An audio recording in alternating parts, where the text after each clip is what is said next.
এটা স্পষ্ট যে আফ্রিকার বিপক্ষে আমরা সত্যিই একটি ভালো সিরিজ খেলেছি।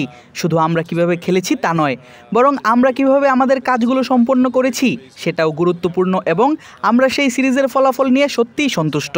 সুতরাং এখান থেকে কিছু শেখার আছে।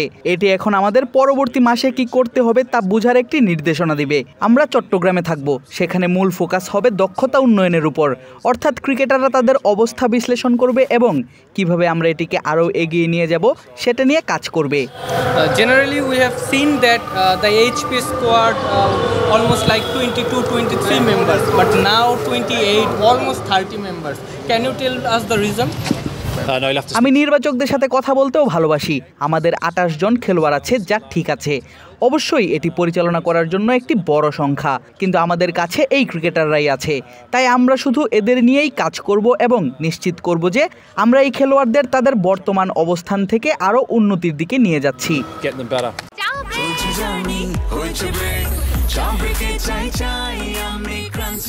যে কোনো চা ব্রেকে বিস ক্লাব ড্রাই কেক, চায়ের সাথে আয়েশ।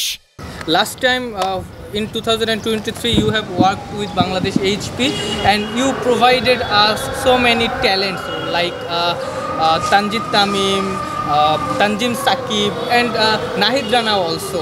Now you have some potential cricketers also. Now what is your target? যদি লক্ষ্যগুলো নিয়ে বলি, হাই পারফরম্যান্স প্রোগ্রামে আমরা যা করতে চাই তা হলো খেলোয়াড়দের সহায়তা করা। আমরা তাদের প্রতিভাকে সর্বোচ্চ পর্যায়ে নিয়ে যাওয়ার চেষ্টা করি যতটুকু সম্ভব।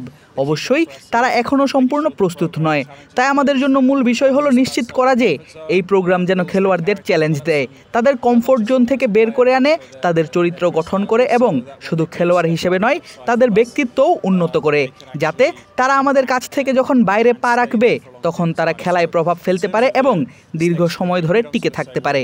আমরা এটা বলি না যে আগামী বছর 5 জন খেলোয়াড়কে অভিষেক করাতে হবে, বরং আমাদের কাছে যে খেলোয়াড়রা রয়েছে তাদের প্রতিভা কি সেটা নিশ্চিত করা গুরুত্বপূর্ণ।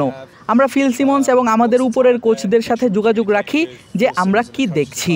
আমাদের কাজ হলো এই খেলোয়াড়দের উন্নয়ন দ্রুততর করার সুযোগ তৈরি করা। তাই আমরা যা করি তা সত্যিই গুরুত্বপূর্ণ, কিন্তু আমরা নির্দিষ্ট কোনো সংখ্যা চাপিয়ে দেই না, যেমন অমুক সংখ্যক খেলোয়াড়কে জাতীয় দলে পাঠাতে হবে।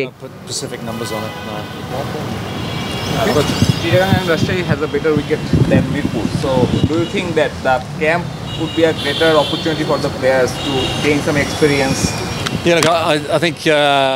হ্যাঁ, আমার মনে হয় মিরপুরের চেয়ে রাজশাহীর উইকেট বেশি চ্যালেঞ্জিং। মিরপুরেও ভালো উইকেট দেখেছি, কিন্তু রাজশাহীর পিচে একটু এক্সট্রা পেস আর বাউন্স থাকে, যেটা আমরা পছন্দ করি। আমি যতবার সেখানে গিয়েছি শুধু ম্যাচ না, প্র্যাকটিসের জন্যও পিচগুলো অসাধারণ ছিল। We're trying to expose our players to as many different surfaces as we can, so that we fast track that learning and development, because you don't play all your games at home, you play away from home in foreign conditions, so we try